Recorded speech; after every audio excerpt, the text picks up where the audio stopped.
Pois, eu comecei a ler ele ontem, chegou ontem às 2 horas.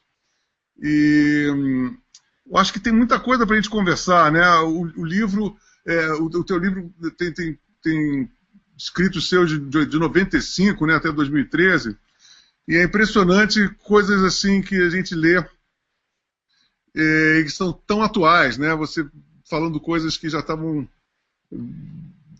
já acontecendo há um tempão e completamente à margem, né? Como a maioria das coisas que continua acontecendo, né? Sim, sim, sim. E nós estamos aqui nós estamos conversando aqui com o Alex, uma pessoa com o Banadés, sobre vários assuntos que a gente tinha que abordar aqui, que eu acho que seriam interessantes, né? O Fórum de São Paulo. Você tem acompanhado esse negócio do Fora do Eixo, Olavo? Por alto, mas já é o suficiente para ficar impressionado, né, com a profundidade da miséria que essa coisa reflete, né? Você sabe que eu, de uma certa forma, eu confesso uma coisa a você, me sinto corresponsável dessa coisa ter brotado dessa maneira que aconteceu toda Fora do Eixo, porque, tipo, em 2002, 2003, eu estava editando uma revista com CDs, a outra coisa, que eu lançava artistas alternativos, e tive acesso ao Ministério da Cultura. E como estava começando a florescer a cena independente no Brasil, havia o seguinte, o mainstream tinha o jabaculê de rádios e todo um segmento já estratificado de artistas e vigorando toda uma cena nova, muito criativa, e festivais de música eclodindo no Brasil inteiro. Eu comecei a ter uma plataforma que era a revista, que lançava artistas novos. Achei por bem, por aquela via do Ministério da Cultura, chamar alguns elementos dessa cena para ver se a gente podia fortalecer uma espécie de classe média artística, né?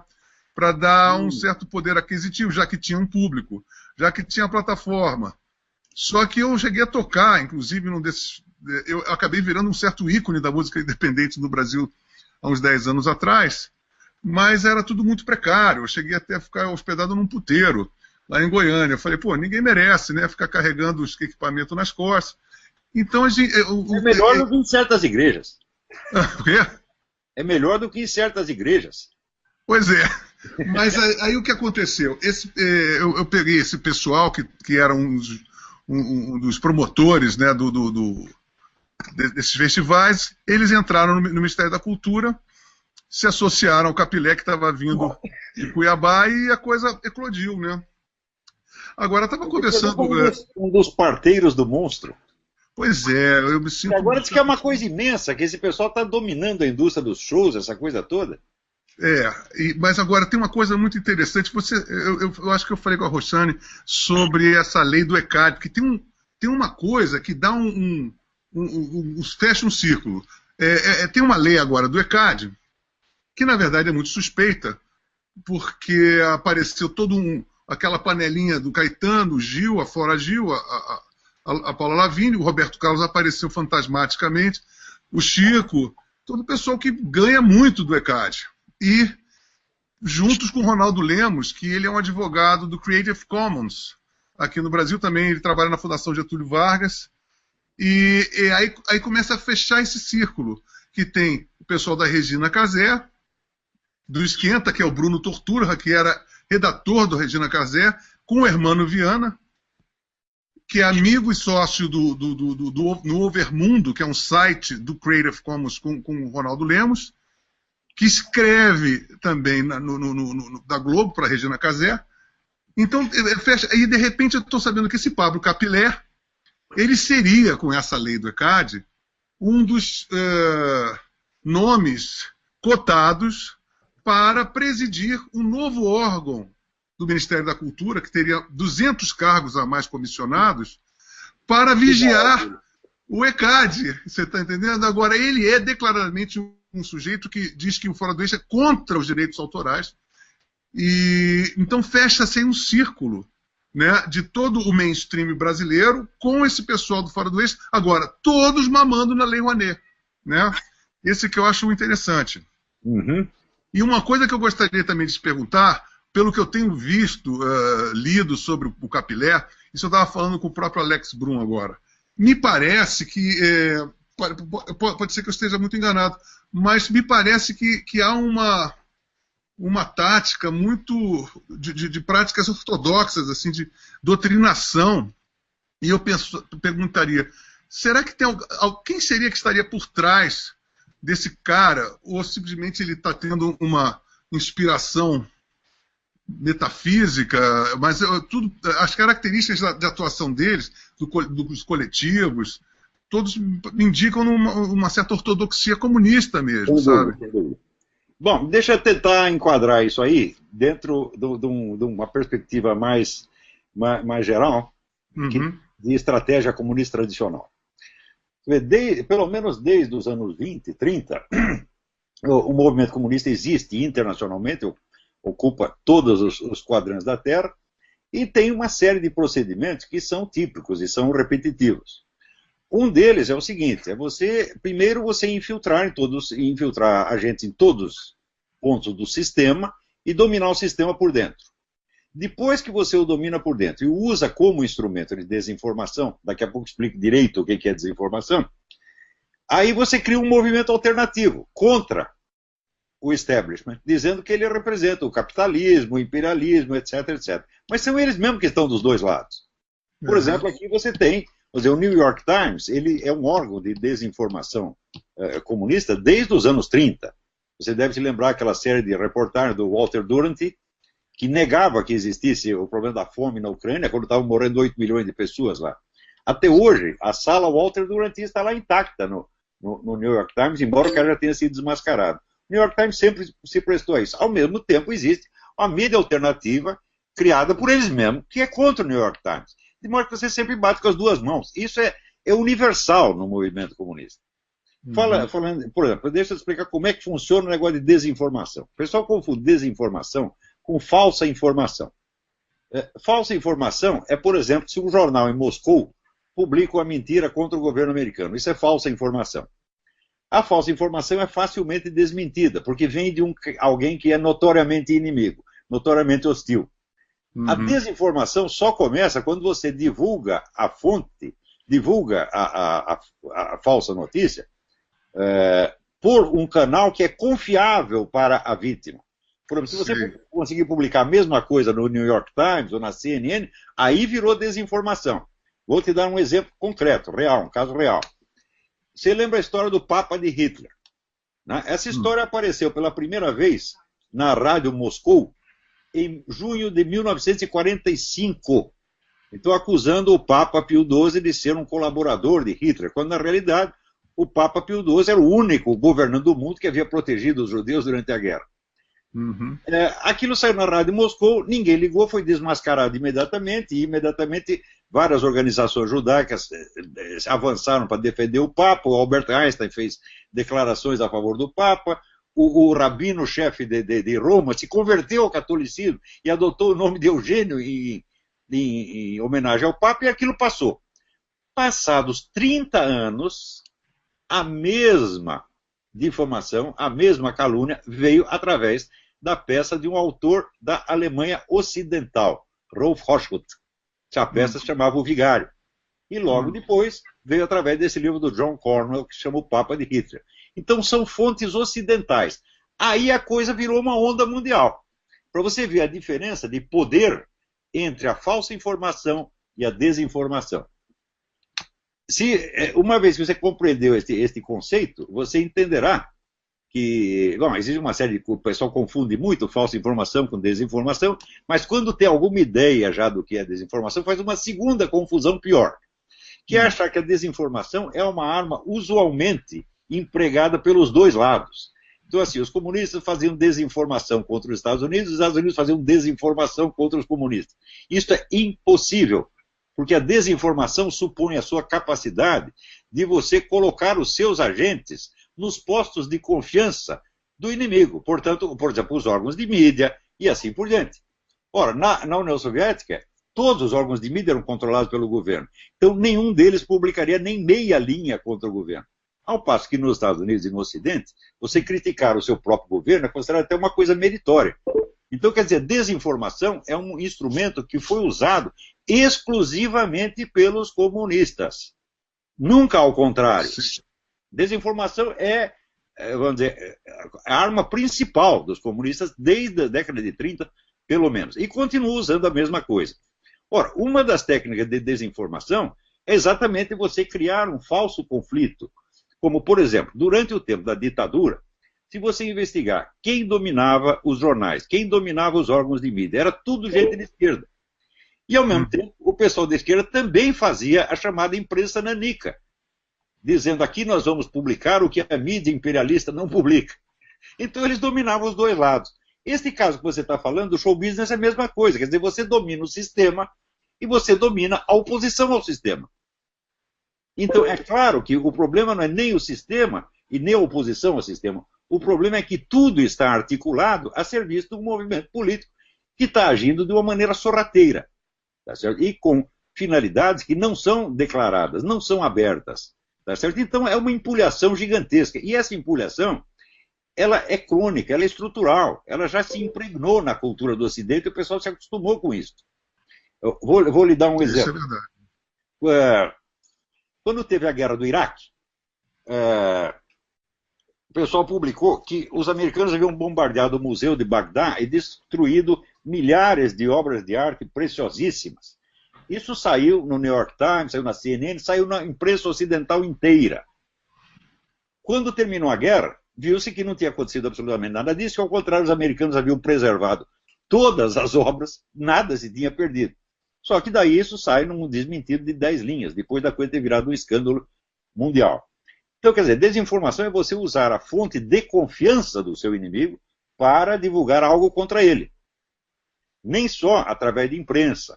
Existem dois tipos, dois níveis de desinformação. O primeiro é esse de imprensa, de mídia, né? Mídia, show business, cinema, etc, etc. O segundo é aquela que atua em nível de governo. Então você não vai colocar desinformação num jornal, você vai colocar num relatório técnico, num parecer do diplomata, de modo a influenciar diretamente o governante sem passar pela opinião pública. O exemplo mais característico é quando a Rússia estava em dificuldades, invadida ali pelas tropas alemãs, e precisava urgentemente de um descanso. E esse descanso foi obtido da seguinte maneira. Havia um assessor do Franklin Roosevelt, que era o homem de confiança do Roosevelt, o guru do Roosevelt, tão de confiança que morava na própria Casa Branca, e que era um sujeito pago pela KGB. E esse sujeito foi alimentando o Roosevelt com falsas informações e passando as falsas informações para o próprio governo japonês, que ele falava japonês de trás para dentro, de modo a criar uma situação de hostilidade entre os Estados Unidos e o Japão, o que acabou resultando no bombardeio de Pearl Harbor e na entrada dos americanos na guerra. Que para a cortina de fumaça com a política com os russos, né? Exatamente, quer dizer, estava salvando os russos. Daí para dentro, você vê, os Estados Unidos passaram a ajudar a Rússia muito mais do que ajudavam os outros aliados, muito mais do que ajudava a própria Inglaterra. Eles concederam ao governo russo vantagens que eles não concediam às próprias forças armadas americanas. Porque esse fulano que se chama Harry Dexter White, ele convenceu o Roosevelt de que o essencial era defender a Rússia. Isso aconteceu, quer dizer, o caso de Pearl Harbor foi inteiramente fabricado. Quer dizer, hoje em dia conhece essas coisas, porque agora abriu os arquivos de Moscou, durante um tempo ficaram abertos, apareceram milhões de documentos, então hoje a gente conhece a história desse período, mas conhece 50 anos depois. Tá certo? Então, essas operações, no instante que elas estão acontecendo, só quem entende isso é o especialista, o estudioso, o cara que está por dentro da coisa. Para o público em geral, isso parece tão rebuscado que parece inverossímil. Então eles vão dizer, é teoria da conspiração, etc, etc. Bom, se você quiser tirar dúvida, você espera apenas 50 anos, e aí você saberá tudo. Você saberá quem criou a operação de ocupar o ECAD por dentro, de ocupar a Rede Globo por dentro, e etc, etc.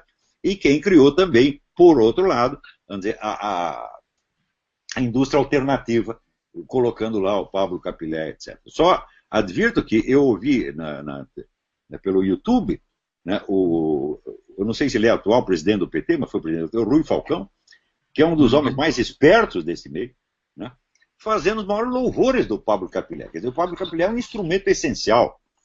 Não é isso? E o que é o Rui Falcão? O Rui Falcão é o Partido Comunista. Se é o Partido Comunista hoje não tem mais nome, ele não concorre eleitoralmente, ele é nada. Ele é apenas, vamos dizer, o órgão central, praticamente invisível, que está por trás de tudo isso. Quer dizer, é o bom e velho Partido Comunista. Talvez sem nome, atualmente sem nome. Agora, você por acaso, Olavo, juntando esse... Porque uma coisa muito interessante é justamente esse negócio que eu não consigo, desde que saiu essa coisa do Creative Commons, esse afã de eliminar o direito autoral é uma coisa que quem é autor geralmente não dá para engolir, né? Isso é a proposta da União Soviética. Essa campanha pela eliminação do direito autoral em nível internacional vem da União Soviética desde os anos 40 ou 50. Quer dizer, isso é parte do programa soviético. Agora, o que é interessante é outro link que eu queria te dar, que era o seguinte: eu acabei de ler uns livros, eu comprei um Kindle, que foi muito interessante. Eu comecei a ler da Vargalhosa, ele me indicou um livro chamado The Shallows, do Nicholas Carr, que é um neurocientista, e esse me indicou um outro autor chamado Jaron Lanier, que é um pioneiro do Silicon Valley, já tem uns 50 e tantos anos, entrou lá no início, conhece tudo, trabalha atualmente na Microsoft, é músico, compositor erudito, toca instrumentos arcaicos, trabalha agora na técnica de reconhecimento facial, foi um dos pioneiros da realidade virtual. Ele escreveu esses 2 livros, o primeiro foi You Are Not a Gadget, e o segundo é Who Owns the Future. E tanto esse Nicholas Carr, quanto esse cara, com um outro chamado Eugene Merazov, tecem severas críticas à internet.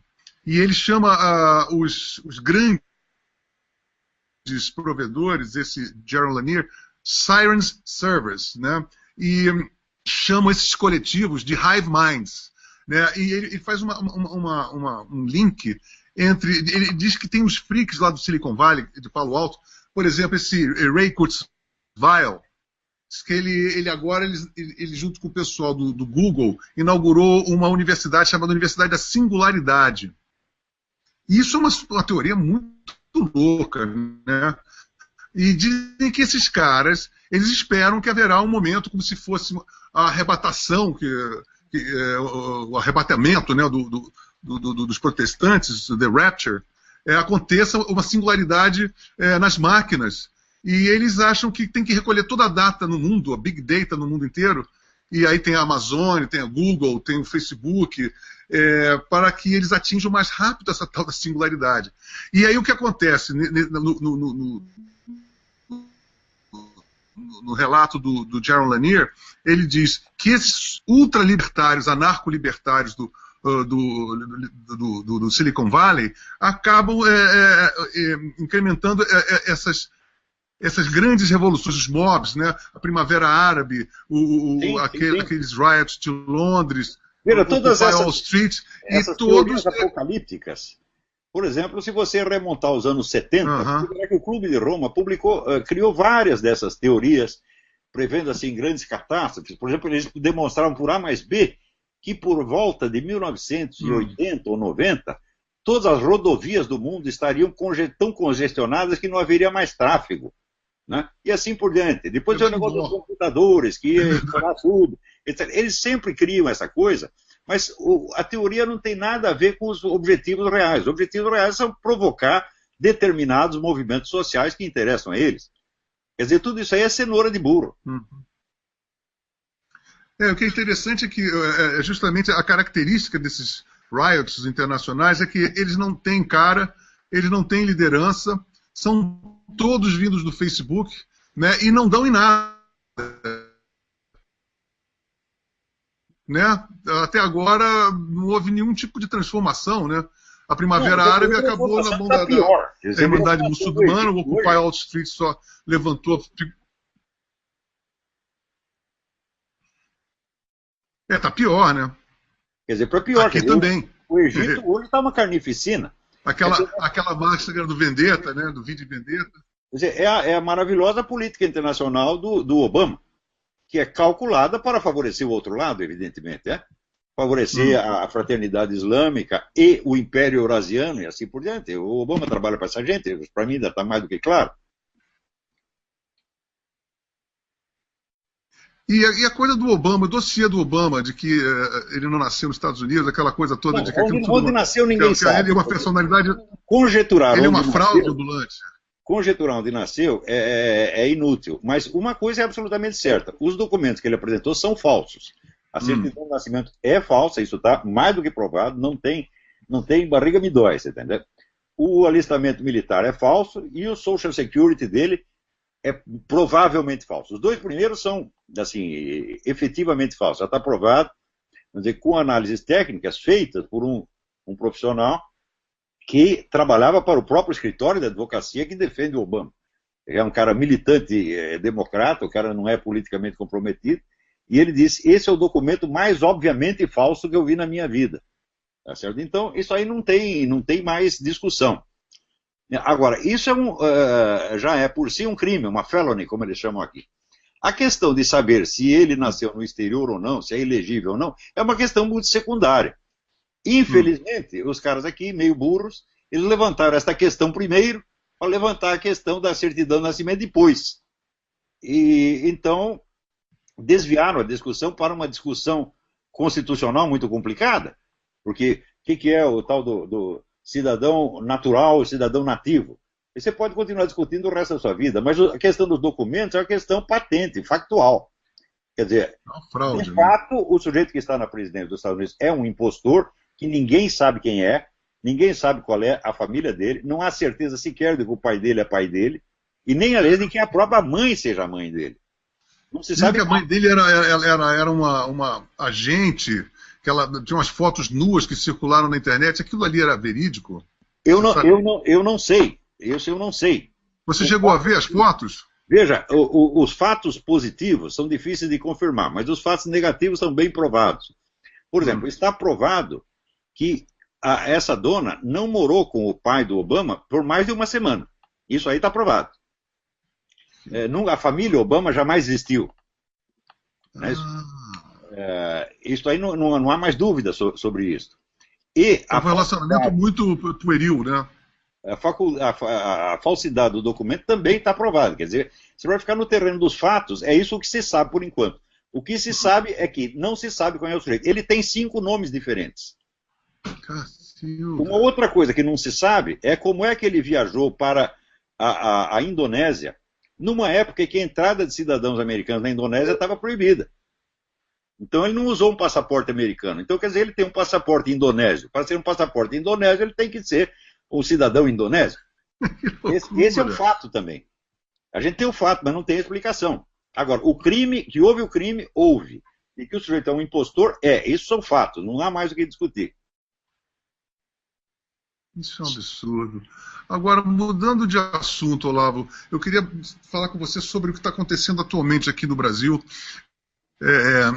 Quando eu lancei o livro, o pessoal da editora chegou: puxa, você estava acertando direito, você não podia fazer até um adendo agora para comentar essas manifestações. Eu achei um pouco fora de hora, eu acho que é melhor a gente esperar mais um pouco, até fazer, quem sabe, um outro livro. Mas eu acho que... Olha, eu vou dizer uma coisa para você. O que eu sugeriria aqui seria fazerem um manifestódromo para que eles narrassem, tivesse comissão de frente, tivesse abre-alas, o pessoal do coquetel Molotov, porque ficou uma espécie de uma micareta. Pelo menos, quando eu vendo, pelo menos a Globo News, a sensação que me dava de quando eu via o relato, parecia que eles estavam relatando um desfile de escola de samba. E, ao mesmo tempo... porque agora começam a abrir ala, o pessoal, gente fina, não sei o quê, sempre no final vem a turma dos vândalos, pequeno número de vândalos, e não sei o quê. Você sabe o que aconteceu nesse processo foi o seguinte. Anos atrás, eu já escrevi um artigo dizendo que eles tinham, o pessoal da esquerda, que vinha do Partido Comunista e da AP, Ação Popular, havia se articulado, estavam no poder, e tinham criado 2 esquemas de ação. Um para a transição e outro para a fase seguinte. A transição é o governo Lula, é o PT e agora a Dilma. A fase seguinte seria criar uma revolta popular contra esta gente e forçar um upgrade, quer dizer, uma passagem para outra etapa, uma etapa de, vamos dizer, já socialista propriamente dita. Isso eu escrevi 10 anos atrás, porque isso está nos documentos dele, é só questão de ler e entender o que está escrito. Então, o plano é exatamente esse. Então, quando começou esse movimento de protesto, isso foi induzido pela própria turma do Foro de São Paulo, pela própria turma do PT, para forçar o upgrade. Aconteceu que, nesse ínterim, o grau de insatisfação popular com o governo tinha crescido muito, e começou a aparecer gente de tudo quanto é tipo, que não estava no programa. Inclusive conservadores, cristãos, etc, etc. Então, misturou tudo. Na hora que misturou tudo, o que o governo fez? Mandou parar as manifestações, porque escapou do controle. E agora a Dilma, portanto, está em teste. Ou ela acompanha o upgrade que os caras querem realizar, ou ela vai ser jogada fora. Eu acredito que ela vai sobreviver a esse teste. Ela vai fazer um arranjo, né, e adiar um pouco o upgrade, a transição para o socialismo vai ser adiada um pouquinho. É isso que eu acredito. E você viu que a última pesquisa ela subiu, né? Saiu dos 30 para 36. Está lá numa maneira um pouco tanto insólita, mas ela está pegando fôlego, né? A passagem do tempo, quer dizer, na medida em que arrefecem esses protestos, a passagem do tempo melhora a situação dela, fala a favor dela.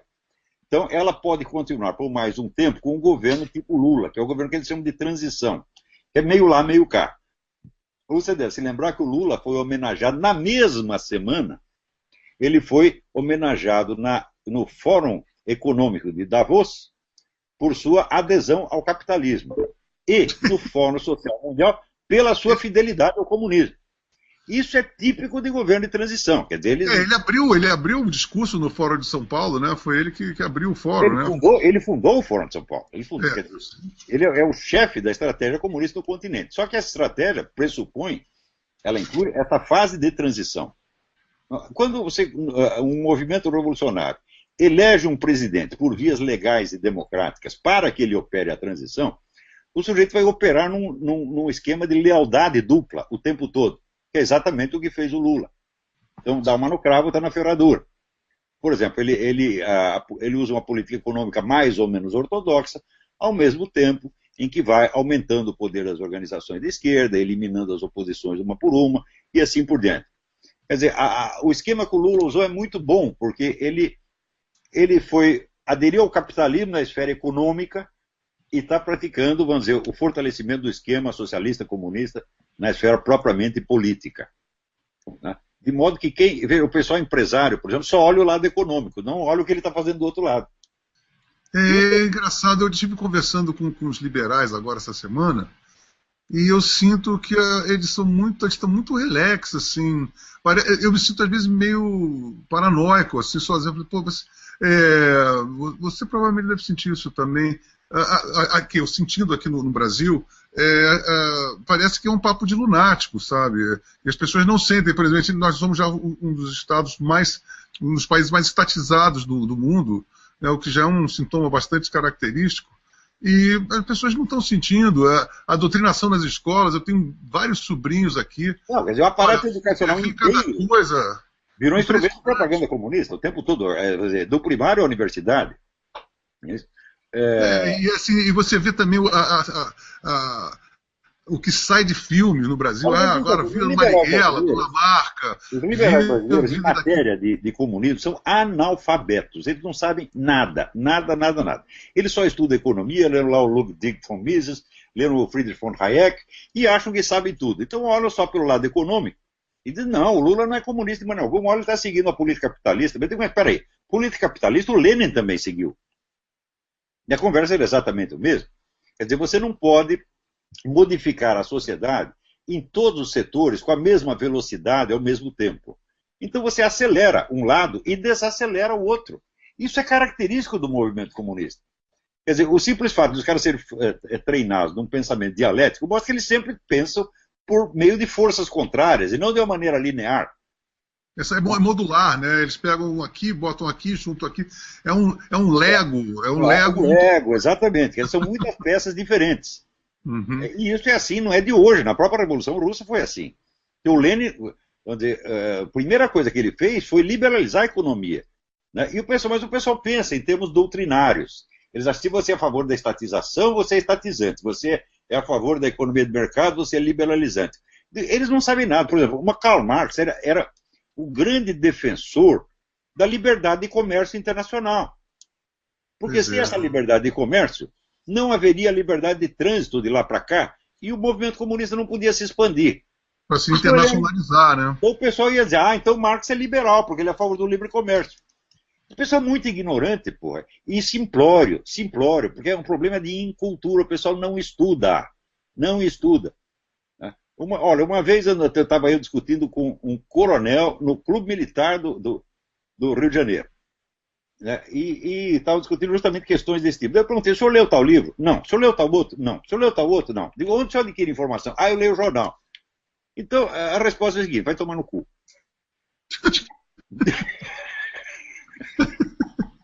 Mas é difícil, né? Eu sinto muito, assim, deslocado. Eu estava falando com os meninos, com o Alex, uma outra coisa sobre o glamour da esquerda. Eu vejo no meio artístico uma coisa que você sabe perfeitamente. Você é conduzido, é sexy ser de esquerda quando você é criança, quando você é adolescente. Você vai para a escola, você não consegue namorar ninguém se você não aderir. É uma pressão muito grande, né? Isso eu sinto desde a minha época. Veja, isso foi construído também, isso não apareceu sozinho. Pois é, eu vi que você começa a colocar gente, por exemplo, na parte cultural dos grandes jornais. E daí você só badala autores que são esquerdistas. Não precisa nem dizer que eles são esquerdistas. É só aquela gente que aparece. Os camaradas do outro lado você boicota e faz de conta que não existe. Por exemplo, o Antônio Olinto, que é um grande romancista brasileiro, traduzido em 32 idiomas, durante 20 anos o nome dele não podia aparecer em nenhum jornal. Esse é um exemplo. Então o pessoal esquece quem é Antônio Olinto. Então, o glamour vai todo para aquele lado. Isso é uma obra de engenharia, isso não acontece assim, porque sim, porque o povão gostou. Não é. Isso é feito através, vamos dizer, de infiltração, de ocupação de espaços, como eles dizem, e leva muito tempo para você criar isso. Eu sinto, por exemplo, com você, uma coisa muito patente aqui também. Comigo mesmo, com esse lançamento, porque do outro livro, a minha biografia, ele foi bastante simpático, foi acolhido, sabe? De uma maneira que me surpreendeu. Agora, esse não, esse daqui eu não consegui fazer, por exemplo, nem o Jô Soares eu consegui fazer. Não, o Jô Soares trabalha para essa gente, é óbvio, ele é um servidor, ele é um office boy, tá certo? Mas eu não podia imaginar que o livro fosse tão assim, corrosivo, não poder fazer Marília Gabriela, não fazer Roda Viva. Não, então você está sentindo, vamos dizer, o peso, esse é um esquema de dominação, não é só uma moda, não é só um estado de espírito disseminado, não, é um esquema de dominação. Quer dizer, a indústria cultural no Brasil está dominada por essa gente. Você tem 2 ou 3 buraquinhos por onde você pode passar. Você pode publicar um livro, eu também posso publicar um livro, a gente pode falar no YouTube e tal, mas quando você vai ver o Globo, a Folha de São Paulo, o Estadão, não. A entrada está fechada. Você vê, no meu caso, o Milton Temer, que é um líder comunista importante, ele baixou claramente uma instrução do Olavo de Carvalho, não se fala. E durante muito tempo eles não falaram mesmo. Agora, não, por exemplo, para comprar um livro seu na livraria, é como se eu fosse para uma boca de fumo. Assim, eu tenho que olhar para um lado, olhar para o outro, chamar o cara aqui, vem cá, por favor. Tem um Olavo de Carvalho por aí. Isso aí é como você ir num puteiro, você tem que ir escondido, tá entendendo? Né? Então, isso aí é o efeito. É muito subversivo. 50 anos desse esquema de dominação. Agora, se você fala desse pessoal liberal não acompanha o movimento cultural, ele só pensa em economia e dinheiro, porque é tudo empresário. Ou trabalha para empresário, então só pensa no lado econômico. Então a dominação cultural não os afeta, eles não sentem a importância disso. Se você e também nos afeta na medida também outra coisa, Olavo. Não os afeta na medida deles adquirirem o tal do hype da esquerda, do determinado glamour que seria propagandisticamente fundamental para a gente botar, por exemplo, chegar para os caras e esses caras não têm charme, não sabem se movimentar, não tem mímica corporal, você está entendendo? Não ouviram uma boa música, não leram bons livros. Então isso fica muito fácil. Você manda, por exemplo, por um lado, você põe as estrelas aí do show business, e do outro lado você põe um general do exército para discutir. O general não tem chance. Exatamente. Agora, matéria de glamour, bom, eles podem criar um glamour em volta de certas pessoas, mas tem outros que têm o glamour da própria personalidade, como é o seu caso e o meu. Nós não precisamos que ninguém bote glamour na gente. Ou vai o nosso glamour natural ou não vai nada. Pois é. Eu não quero que ninguém me enfeite, está entendendo? Eu ia botar maquiagem, né? Nós temos luz de própria. Carmen Miranda, não precisa nada disso, está entendendo? Quer dizer, eu acredito muito na força intrínseca da personalidade humana. Porque esses caras não têm personalidade nenhuma, quer dizer, o glamour deles é um glamour coletivo, é repartido um pouquinho para cada um. Você não tem uma personalidade notável no meio deles. Se você pegar o maior ídolo, que parece o Chico Buarque é um cara medíocre. É verdade. Se fizer uma discussão entre eu e o Chico Buarque, ele não aguenta 5 minutos. Né? Eles não têm força para isso. Tadinho. Ele, pelo menos, dos todos, eu tenho uma certa peninha do Chico, porque ele é. Pelo menos quando a gente encontra ele numa pizzaria, ele sai tudo assim, né? Assim, eu não tenho a arrogância de um Caetano, de um Gil, mas também não sei, às vezes ele me soa meio sonso, porque cai bem para ele ter essa coisa lacônica e sair de mansinho, de fininho, e deixar que um monte de leão de chácara fique lutando e defendendo de uma maneira aguerridíssima, ofendidíssima. Você fala do Chico, vem meia dúzia de pessoas na sua carótida, é uma coisa absurda, né? O culto que fazem o Chico Buarque no Brasil é absurdo e até certo ponto compreensível, né? Pela simpatia da energia, mas é uma coisa olha, o Chico Buarque, a única diferença dele com as outras pessoas é o seguinte: ele comprou um dicionário de rimas, então ele consegue fazer. Né?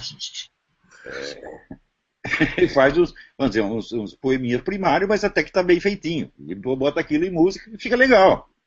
Mas é uma coisa muito pequena, né?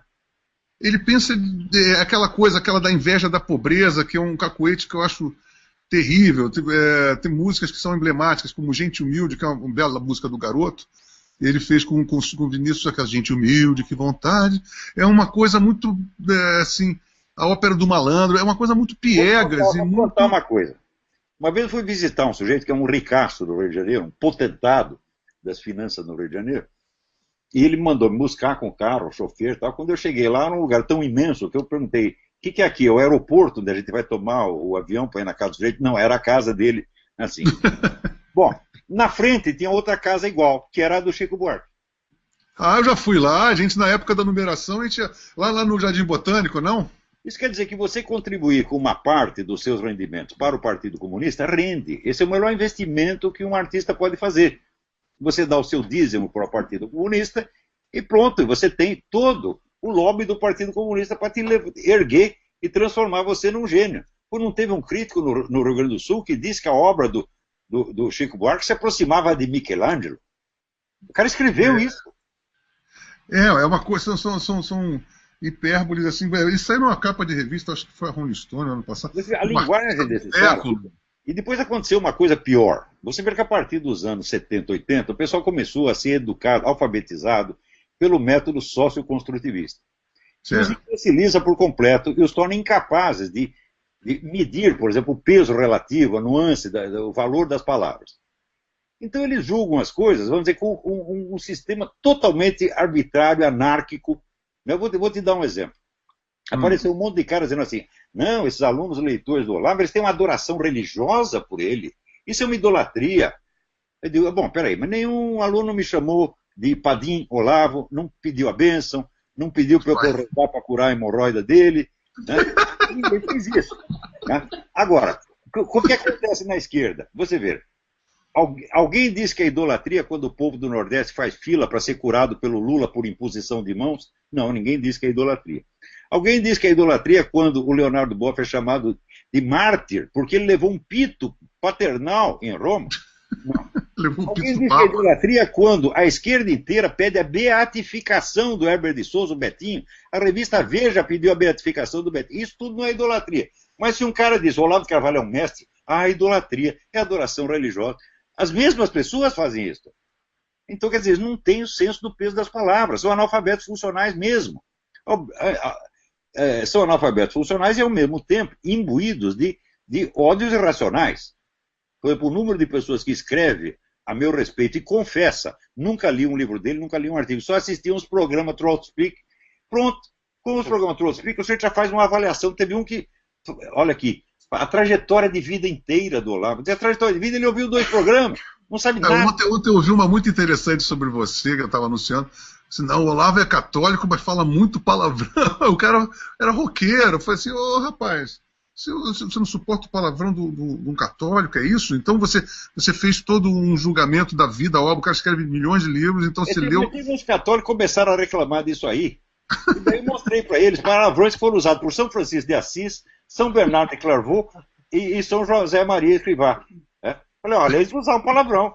E o São José Maria até falava que às vezes é necessário você usar, vamos dizer, a estratégia do palavrão, não lembro se era essa bem a expressão, ou a estratégia, ou a retórica do palavrão, ele dizia que às vezes é necessário usar.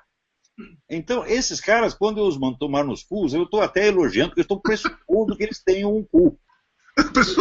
Não tem. Eles cagam em circuito fechado, vai direto pro cérebro. É impressionante. Estão reconhecendo a normalidade anátomo-fisiológica do cidadão. E outra coisa que eu acho impressionante, ocorre comigo num certo grau, com você, também percebo de uma maneira, é assim, tá bom, você pode, assim, acharia razoável, assim, não, o Olavo é um cara que, pô, tem as ideias dele, mas eu não concordo por isso. Mas, assim, achar que você seja um cara, tipo, eu vi ontem mesmo, o Olavo só tem um neurônio, é de uma... eu falei, peraí, calma. É de uma desproporção de uma coisa assim, é aquela história do Cavaleiro Negro, do Monty Python, né? O cara já tá lá feito em pedaços. Mesma coisa, pô. Agora, deixa eu explicar um negócio. Aproveitando que saiu esse livro, deixa eu te dar uma ideia. O meu trabalho de mais de 40 anos, ele se divide em 3 pedaços. O primeiro pedaço são as obras de filosofia, propriamente dito, no sentido teórico, sobretudo cursos que eu dei. A segunda parte são trabalhos sobre filósofos em particular, Aristóteles, Descartes, Maquiavel. Acabei de comprar do Aristóteles agora. Esse é um livro importante. Então, a segunda parte são, vamos dizer, estudos sobre filósofos em particular. E a terceira parte, que é a que está resumida e condensada neste livro, é uma descrição e uma interpretação, vamos dizer, da experiência brasileira, experiência mental brasileira, dentro do panorama do mundo. Isto é 1/3 da minha obra. Neste livro, o que fez o Felipe Moura Brasil? Ele resumiu, reuniu uns quantos textos e colocou uma infinidade de notas de rodapé que remetem a outros textos. Mostrando, e vários sites, outras leituras, é sensacional. Mostrando, então, o mapeamento desta parte da minha obra, que não é nem a obra inteira. O pessoal pode ler isso aqui e falar, agora eu conheço a obra do Olavo de Carvalho. Você não conhece nada. Você conhece, por assim dizer, a obra de crítica cultural do Olavo de Carvalho. A obra filosófica você não conhece. E a obra de história da filosofia você também não conhece. Então, mesmo os caras que tenham lido os meus artigos, etc., eles só conhecem esta parte. Quer dizer, que é a fenomenologia das transformações sofridas pelo Brasil nos últimos 40 anos. Por quê? Neste ínterim, desapareceu a literatura brasileira. Acabou. A alta cultura no país sumiu. Aconteceram mudanças drásticas, terríveis, como nunca se observaram na história do mundo. A língua portuguesa desapareceu, as pessoas ninguém sabe escrever mais. Isso num país de 200 milhões de habitantes. Então eu falei, eu lembrei, tem um teólogo chamado Thomas Hooker, que ele diz, olha, não estou escrevendo na esperança de mudar os acontecimentos, mas só na esperança de que algum dia as pessoas vejam que enquanto essas coisas aconteciam, nem todo mundo estava dormindo. Então eu escrevo para dizer, olha, o que aconteceu foi isso, eu estou entendendo o que está acontecendo e estou tentando, na medida do possível, explicar e documentar essa transição mental. Esse é o objetivo desta parte. Se juntar tudo, todos esses artigos, vai dar uns 10 volumes, mais ou menos. Que, aliás, está planejado aí a série O Imbecil Coletivo completa. São 8 volumes. Então, se você pegar este livro, mais O Imbecil Coletivo, mais A Nova Era, a Revolução Cultural, você tem 10 volumes só da minha interpretação da situação brasileira, sem contar a parte de História da Filosofia e a parte de Filosofia Teórica propriamente dita. Então, eu pergunto, quem conhece esta obra inteira? Ninguém conhece. Só 2 ou 3 alunos meus, tá certo? E você vê... Isso é o inverso, que é sensacional, a parte das catedrais góticas e o texto do São Tomás de Aquino, a estrutura de como escreveu a Suba Teológica, aquela comparação com as catedrais, aquilo tudo são sacadas que são coisas raras, né? E você, muito raras mesmo, no sentido de que você... pequenos, quer dizer, não vai contar os cursos completos que eu dei, como o curso de filosofia política, o curso de metafísica, etc., que isso ainda será publicado nos próximos anos. Ou seja, esse pessoal não tem a menor ideia do que eu estou fazendo. Eles veem, ouvem 2 ou 3 programas e saem falando, olha aqui a trajetória de vida inteira. O pessoal não chega a imaginar, tem um cara que diz, não, ele era um ideólogo do regime militar. Fala, pô, no tempo do regime militar eu estava na esquerda, escondido, escondendo foragido da minha casa, porra. E os caras dizem que eu sou a favor da tortura também, chegaram dizendo, agora fazem desenhos, assim, o Lobão é a favor da ditadura militar, é a favor. E quando que sempre eu falei que qualquer ditadura é uma coisa injustificável. Agora, o que eu sempre falei, não adianta você ser contra uma ditadura sendo a favor de outra. Eu não posso levar em consideração um cara que acha repugnante a ditadura brasileira e a favor do Chaves. Não, de ditadura, é a favor de ditadura genocida que não dá nem para comparar com a ditadura brasileira, pô. E aí o cara já pega isso e fala, viu, ele é a favor da ditadura. Eu falo, não, eu estou falando justamente o contrário, porque eu sou a favor. Mas acontece que esse pessoal, veja, eles na escola primária foram alfabetizados pelo método socioconstrutivista, que jamais desenvolverá neles o senso das palavras da linguagem. Mata o cara logo de início. Quando ele entra na universidade, ele recebe uma injeção de desconstrucionismo, que ensina a ele o quê? A realidade não existe, você pode inventá-la por meio da linguagem. Então, você já uma relatividade total, né? Analfabeto funcional e ele passa a inventar a realidade. Então, ele já introjeta um método histérico de raciocinar. O histérico é o sujeito que não fala aquilo que ele vê. Ele vê aquilo que ele falou. Isso é sensacional, exatamente, porque é muito palpável isso aqui, assim, você está aqui no Brasil, é uma histeria absolutamente sólida, sabe? É uma coisa impressionante. Porque a histeria não tem nada a ver com o esperneio, com gritar. Não, a histeria é uma inversão. Então o sujeito não acredita no que ele vê, ele acredita no que ele sente. Ele sente primeiro e daí ele passa a ver de acordo com aquilo que ele sentiu. Por exemplo, o perigo, né? Uma pessoa normal sente uma quantidade de medo, uma dose de medo proporcional à ameaça. O histérico, ao contrário, ele sente primeiro o medo e daí ele constrói a ameaça mentalmente, proporcionalmente ao medo que ele está sentindo. Esse pessoal é todo assim. Toda a esquerda brasileira é assim. E pior, não é só a esquerda. Já contaminou o pessoal da direita. Tem muito cara na direita que já é assim. Pois é, você falou uma coisa no livro que é muito dramática, que um cara chegou aqui no Brasil e percebeu, um filósofo, uma personalidade, um intelectual desses, que disse que, um educador, que nós tínhamos as crianças mais inteligentes do mundo e quando chegava o universitário mais burro do mundo. Exatamente, né? Exatamente. Quer dizer, é um desperdício, uma destruição, é um genocídio de inteligência, que é uma coisa criminosa. Eu acho que os educadores no Brasil, esse ministro da Educação, são todos criminosos. A começar por aquele que escrevia cabeçalho em vez de cabeçalho, né? Você coloca analfabeto no Ministério da Educação, fala, como é possível uma coisa dessa? Então está lá para destruir mesmo. Hoje em dia também tem uma, assim, você liga a televisão aqui, o tal de fala de Paulo Freire, pô, você liga na TV Globo, Globo News, você tem programas especiais. Agora entrou uma acadêmica que substituiu o Ledo Ivo, eu não me lembro do nome dela, mas ela era uma exilada, bererê, foi para a Suíça e foi muito amiga do Paulo Freire, e vem aquela balela toda, e aquela autoproclamação, mantra, né, o tempo todo, e você sente... Olha, eu coloquei num artigo meu uma lista de fontes de pessoas que foram colaboradores do Paulo Freire, não durante um ano, mas durante 20 ou 30, e que chegaram à conclusão, falaram, tudo isso é empulhação, isso é manipulação, isso não é educação nenhuma. Se perguntar, você conhece alguém que foi alfabetizado pelo método Paulo Freire e depois escreveu um livro, virou um grande escritor? Ninguém. Mas é impressionante mesmo.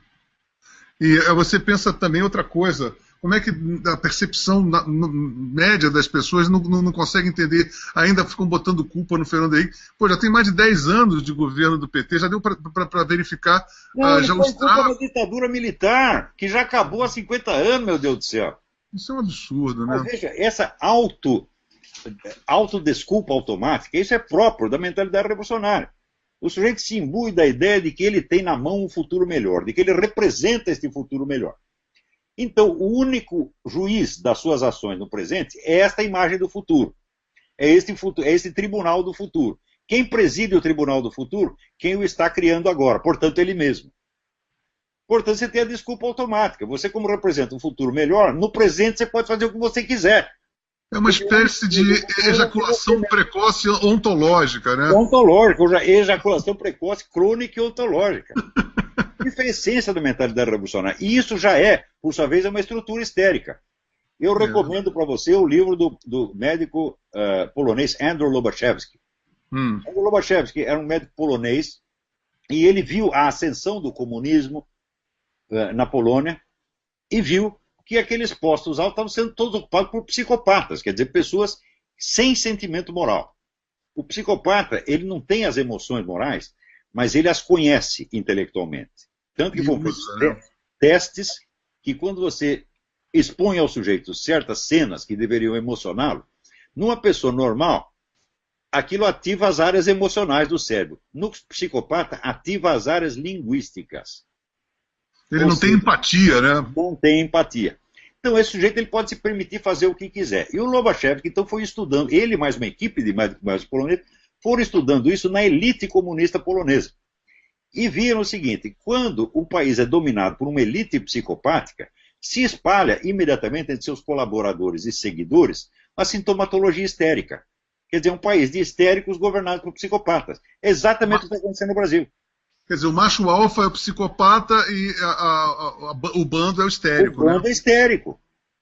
Quer dizer, a histeria se tornou, vamos dizer, o método literário dominante no país.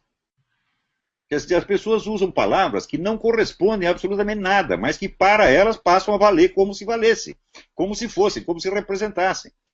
Por exemplo, um exemplo típico dessa cortina seria a própria visão, ou a não visão, do que o brasileiro médio tem do Fórum de São Paulo, na verdade, né? Ah, sim. Quer dizer, o sujeito mede as coisas, não por aquilo que está acontecendo, mas por aquilo que chegou a ele.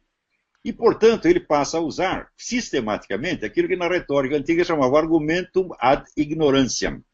Se eu não sei, é porque não aconteceu. Então, quer dizer, se a coisa não aparece no Jornal Nacional às 8 horas da noite, na manchete da Folha de São Paulo, tá? Então para ele não aconteceu. O sujeito não investiga por si mesmo, não tem fonte de informação e não quer. Você entendeu? Porque é um pouco a psicologia do senta com o leão é manso. É um sujeito que está com tanto medo que ele tem medo de ficar com medo. Então ele nega. E a nossa elite é toda assim. Esse pessoal liberal são todos assim. Então, vem com palavras tranquilizantes, porque por dentro estão com o cu na mão. Eles estão pressionados, né? Exatamente. E uma outra coisa que eu percebo, e eu acho que você vai ter uma visão muito mais clara em relação a essa sensação que eu tenho, é que sobre a patrulha ideológica, que é essa pressão. Eu acredito, pelo que eu sinto, não sei se eu vou exagerar, mas eu acho que ela está muito mais sedimentada do que nos anos 60. Mas é claro. Em que simonalizaram o Simonal, entendeu? E agora a dominação é total. Não é? Nunca teve assim, né? Não, pior, como está hoje, mas nunca. Nunca, sempre houve um espaço, uma margem de manobra. Agora, você vê, já no tempo dos militares, o pessoal da esquerda já dominava o universo das comunicações. Quando você vai verificar, naquele tempo, todos os jornalistas, comentaristas conservadores, como Gustavo Corsão, Nicolas Boer, Lenildo Tabosa Pessoa, foram sendo afastados um por um. E quem estava na chefia das redações era só gente, não pode nem esquerdista, já gente do Partido Comunista mesmo, no tempo dos militares. E, ao mesmo tempo, fazia a imprensa nanica, denunciando a grande imprensa como se ela fosse pró-capitalista. Então eles dominaram tudo, por cima e por baixo. E este esquema continuou, cresceu muito. E depois da ascensão do PT, passou a ter aqui as verbas oficiais. Então o negócio... O intelectual se tornou militante, né? O intelectual, o artista, o autor. Sim. Então você tem um espaçozinho pequenininho assim. De vez em quando sai uma reportagem mostrando o que é o Foro de São Paulo. Mas, por exemplo, se você pensar bem, você vê quantas pessoas a China matou nos últimos 50 anos. O total de mortes da China, desde 1949 até hoje, é de 70 milhões de pessoas. Quer dizer, é um Só no absurdo. período da nossa ditadura, eles mataram uns 30 milhões no mínimo. Quantas vezes você viu isso noticiado na Folha de São Paulo? Eu me lembro de uma vez, porque eu pressionei o Otávio Frias, comecei a mandar e-mail mal criado para ele, daí um dia ele publicou uma noticinha. Mas aqui ainda tem a Cuba como uma coisa que as pessoas dizem que é teoria da conspiração, que Cuba é um país maravilhoso. Quer dizer, quando que eles dão voz para as pessoas que estão realmente, não Ioni Sanches, porque Ioni Sanches é oposição permitida. Né? E nem mesmo essa eles toleram no Brasil. Né? Não, eu conheço muitos amigos meus que não podem ouvir falar na pobre Ioni Sanches, e ela é muito educada. Eu vou lhe dar um outro exemplo. Né? Eu uma vez escrevi um artigo na revista Época, dizendo o seguinte: eu tinha acabado de ler o livro The KGB and Soviet Disinformation, escrito por Ladislau Bittman. Eu li esse livro também. O agente da KGB no Brasil, no tempo do golpe de 64. Eles compraram jornal, ele diz, nós tínhamos uma centena de jornalistas brasileiros na nossa folha de pagamento. Segunda coisa que ele diz, a história de que o golpe foi criado em Washington, fomos nós que inventamos, mediante documentos que nós falsificamos, e mostra lá os documentos. Daí eu fiz um artigo dizendo, quando é que vocês vão entrevistar o Ladislau Bittman? Nunca. Ele fala, inclusive, que eles não tinham como forjar o papel da CIA, eles forjaram com o FBI. Não, né? Eles não conheciam nenhum agente da CIA lotado no Brasil. Então usaram o nome do cara do FBI que estava lá.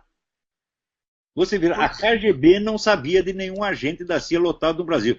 Na imaginação popular, nossa, o Brasil estava repleto de agentes da CIA para tudo quanto é lado.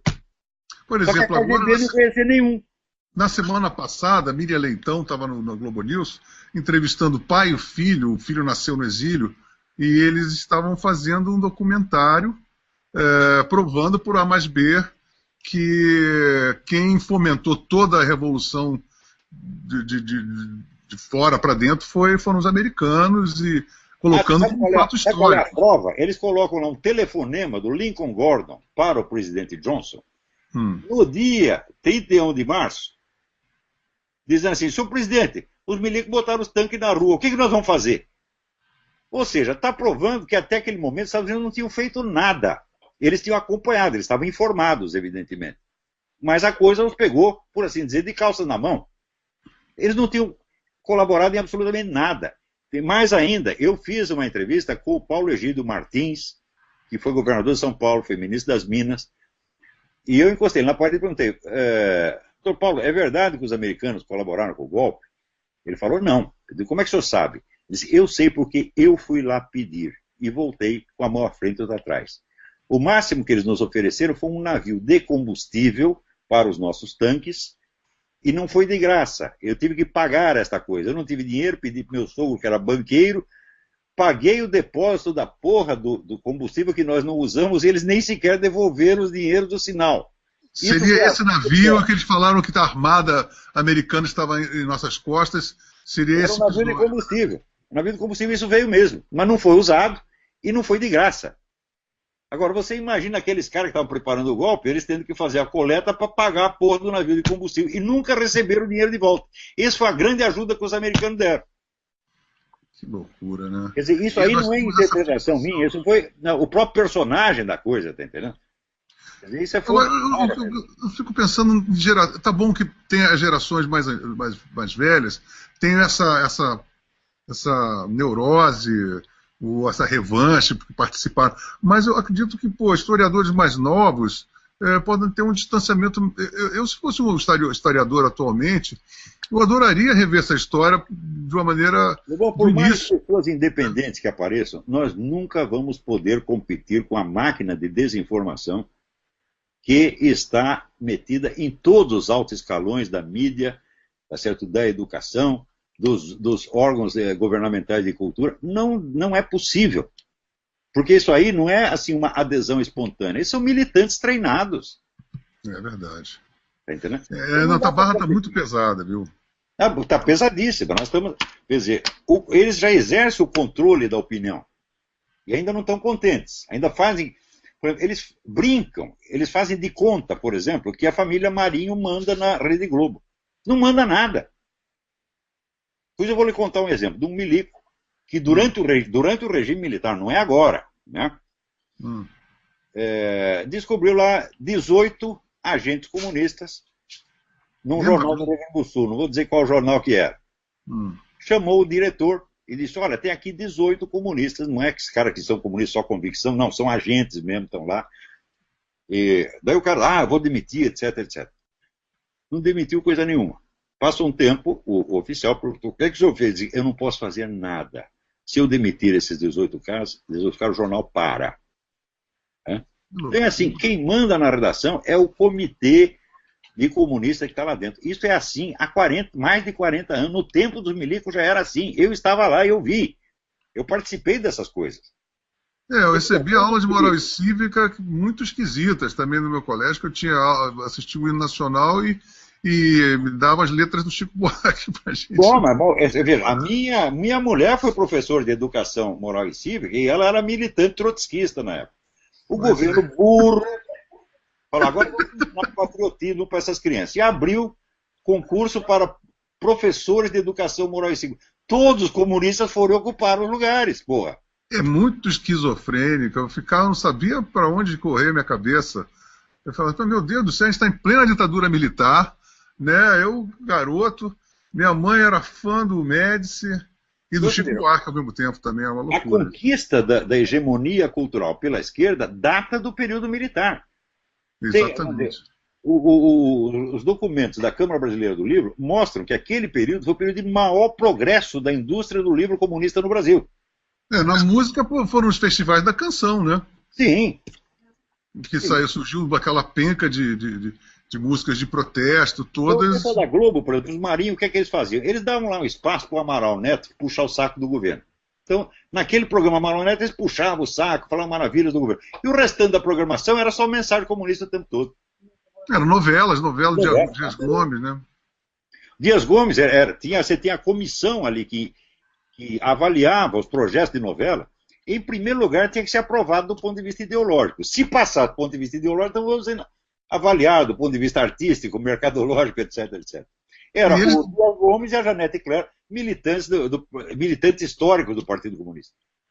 E eles ainda tinham jogavam aquela cascata de que a novela tal foi censurada pelo regime militar e não sei o quê. Era censurada, ficava 2 semanas censurada e depois liberava.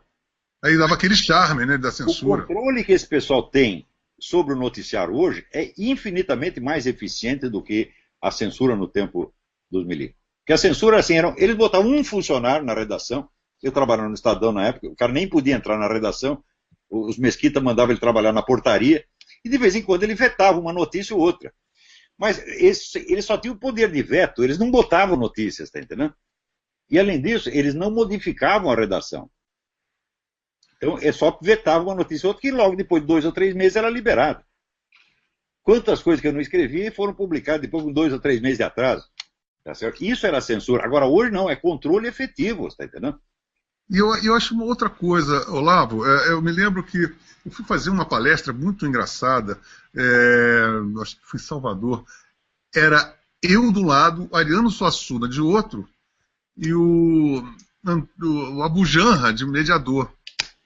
E, pô, o Ariano era um excelente contador de história, ficou lá falando umas 2 horas, um amor de pessoa, etc e tal. E aí o Abu Janra, quando foi me passar a palavra, isso me causou muita espécie. Eu assim, Lobão, você agora que é mais novo, vai falar 15 minutos. E aí ele começou a devagar, dizendo, sabe por quê? Porque a geração de vocês não entrou nos calabouços da ditadura, que a geração de vocês não enfrentou e não teve ideais. Aí eu olhei para a cara dele e dei uma mímica de Nelson Rodrigues, eu falei, meu querido Abu Janra, eu morro de inveja dos seus generais de bigode como inimigos do Tomix. Agora, os meus torturadores são rosa-choque e vão pro show da Xuxa. Agora, nem me vem que não tem. E o que é pior ainda é que você vem com essa balela para um monte de bunda mole aí, e esses caras ficam puxando o saco de vocês, achando que vocês são os heróis, reis da cocada preta, e eu acho que isso é uma perpetuação, e hoje em dia, mais do que nunca, eu vejo na música popular, no teatro, no cinema, todos esses garotos repetindo, nas manifestações, as pessoas querem ser os heróis, como foram. Você sabe também que esses casos de tortura é assim, um testemunho a favor do outro testemunho a favor do um. Pois é. Fazia tudo em família. Olha, eu vou contar um episódio para você. Eu tenho uma contraparente, esteve presa de fato, depois foi liberada, morreu de velha, na Suécia. Está lá na lista das vítimas da ditadura. É um monte de jornalista aí que a gente sabe que pô, teve uma passagem alguma, ou foi preso, pernoitou na cadeia, qualquer coisa assim, e eles pagam todo esse papel de vítima. A minha mulher foi presa durante 2 dias, né? 1 dia, 2 dias. A gente podia estar na lista aí dos indenizados. Eu fui preso e interrogado durante 6 horas, daí acharam que eu era um tipo insignificante, me deram um pé na bunda e mandaram embora. Também podia dizer, fui preso, né? De inventar a historinha. Agora esses caras te inventam. E é outra coisa, isso é obrigação. Você não viu o depoimento da Miriam Macedo? Ela disse que naquela época ela mentiu por instrução do chefe, do líder dela, dizendo que foi torturada e não foi coisa nenhuma. Agora, essa teve, vamos dizer, a sinceridade, a honestidade de contar. Saberemos dessas coisas daqui 50 anos. Pouquíssimos desses caras. O Gabeira agora também contou a situação, teve a honestidade de dizer, não, nós estávamos lutando por uma ditadura proletariado. Ninguém que pegou em armas no Brasil teve algum dia pensando em lutar pela democracia. Né? Eles, também um outro, Arão Reis, eu acho, se não me engano, também falou, uns 2 ou 3 guerrilheiros e que imediatamente são execrados por todos, né? Ao invés das pessoas perceberem que alguma coisa está acontecendo de errado. Né? Então, eu acho que está realmente tudo dominado. Às vezes eu fico pensando, meu Deus do céu, o que eu vou fazer nesse país? Você acompanhou o caso do Caco Barcelos? Que ele foi agora foi expulso, faz anos. Ele fez uma série de reportagens na Globo que passaram durante a semana inteira no horário nobre da Globo, mencionando um caso de 2 terroristas que, segundo o governo militar, teriam morrido num acidente de carro, quando fugiam de um assalto, depois de um assalto. O Caco Barcelos fez uma série de reportagens para provar, entre aspas, que eles não tinham morrido no acidente, eles tinham sido assassinados pelos milicos no quartel, que depois montaram um simulacro, né, de acidente. Né? E essa reportagem foi um sucesso, passou a semana inteira. Só que daí eu fui investigar a coisa. Primeiro, a única testemunha que ele apresentava era um soldado que tinha desertado do exército 6 meses antes, que não podia ter visto a operação de jeito nenhum. Segundo, nas fotos que aparecia do veículo trombado atrás do caminhão, você vê a marca do pneu, a marca de frenagem do pneu na estrada, na rodovia. De modo que os mortos já teriam sido colocados lá, o morto acordou, freou o carro. Né? E terceiro, tinha o depoimento do Jacó Gorender nas memórias, em que ele relatava a participação desses 2 terroristas, esse casal terrorista, num assalto que aconteceu semanas depois da data que o Caco Barcelos dava para o acontecimento, o alegado assassinato. Então, ou seja, a coisa era uma impossibilidade física manifesta. O que você pensa que aconteceu com o Caco Barcelos? Ganhou 2 prêmios de jornalista por essa merda, de jornalismo por essa merda. Então é o lobby, bicho. A verdade não interessa, os fatos não interessam. E pior, a maior parte dos caras que participam disso, eles mentem e depois começam a acreditar na mentira, o efeito histérico. É verdade. A repetição gera a crença. Boca pro ouvido. Não passa pelos olhos. Eu vou lhe dizer. Meu amigo, vou te dizer, eu estou com vontade de sair daqui correndo hoje. Você sabe que tem uns amigos meus... Leia o livro do Andrew Lobachev, chama-se Political Ponerology. Poneros, em grego, quer dizer o mal. Então, é o estudo psicológico do mal na política. Esse é um clássico. Eu vou ter que ver o que vai acontecer, porque a situação está muito esquisita aqui dentro. O ambiente, sabe, você já está aí desde 2005, né? Desde 2005, Pois é um clima engraçado, sabe, porque às vezes eu falo com a minha mulher, parece que a gente está vivendo uma atmosfera assim, um mantra dos anos 60, sabe? Você tem uma coisa onipresente, né? A Comissão da Verdade, você liga a televisão, os assuntos são todos muito... giram todos em torno disso tudo, as pessoas emulam uma... É uma atmosfera de loucura mesmo, atmosfera psicótica completamente. Não? E isso já estava em 2005, até quando eu saí daí, eu saí que nem tem um amigo meu que morou 18 anos na China, e ele dizia assim, eu preciso sair daqui, porque senão eu vou matar um chinês. Eu disse, que chinês? Qualquer um. Ele morou na China, né? Ele morou na China 18 anos. Pegou uma bolsa. Aliás, esse é um cara ilustre, foi um brasileiro. Ele é o primeiro ocidental que foi admitido na Academia de Ciências da China, ao longo de milênios de história. Você tem um gênio fantástico, escreveu um livro sobre história da ciência chinesa, que é um negócio incrível. E mesmo assim, mesmo lá com todas as honras, ele não aguentava mais aquilo, por causa dessa atmosfera de mentira e de fiscalização mútua. Você aguenta viver num ambiente de mentira até certo ponto, depois você fica louco. Agora, engraçado. Não fica louco. Eu também estava assim, preciso sair daqui, senão eu vou matar o brasileiro. Que brasileiro? Qualquer um. Eu ainda estou fazendo, sabe o quê? Toda quarta-feira encontro com meus amigos aqui no restaurante de São Paulo, para a gente ficar discutindo assuntos.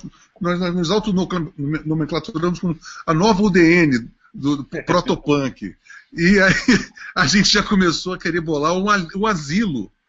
Um asilo para nós, assim, olha, quando todo mundo fugir, vamos descolar. Para onde que a gente vai fazer? Vamos para o Chile? O Chile tem muito terremoto.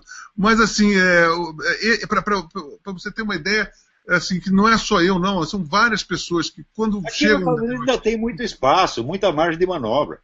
O governo aqui está tentando brasilianizar esse negócio. Quer dizer, esse negócio da mentira institucionalizada já está funcionando aqui.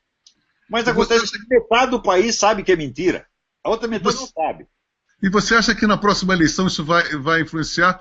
O Obama está com a bola cheia e vai conseguir eleger o próximo sucessor? Não acredito. Não. De jeito Ele está nenhum. com a bola murcha agora.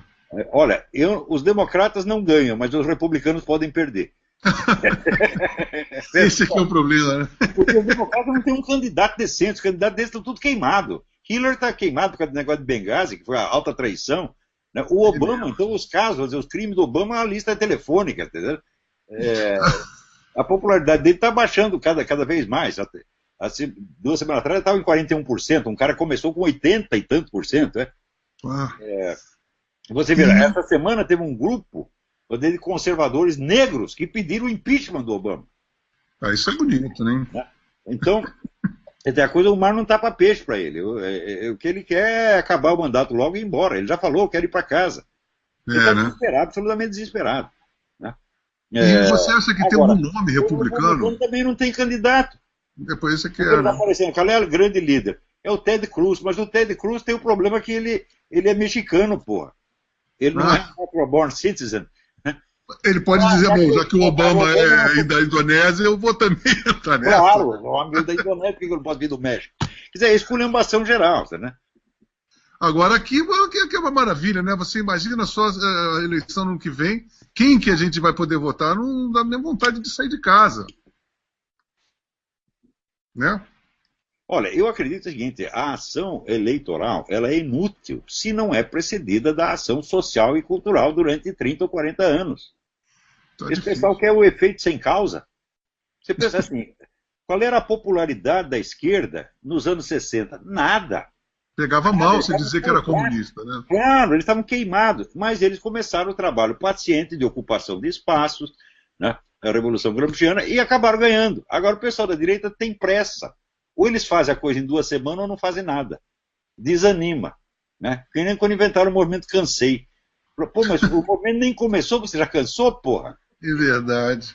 Agora, tem o seguinte, eu acho que nem partido, a gente não é questão nem de ter uma pessoa, um nome. Eu acho que falta ter um partido com uma agenda que seja diferente disso. Uma segunda fase. É isso que eu estava discutindo no Facebook agora mesmo.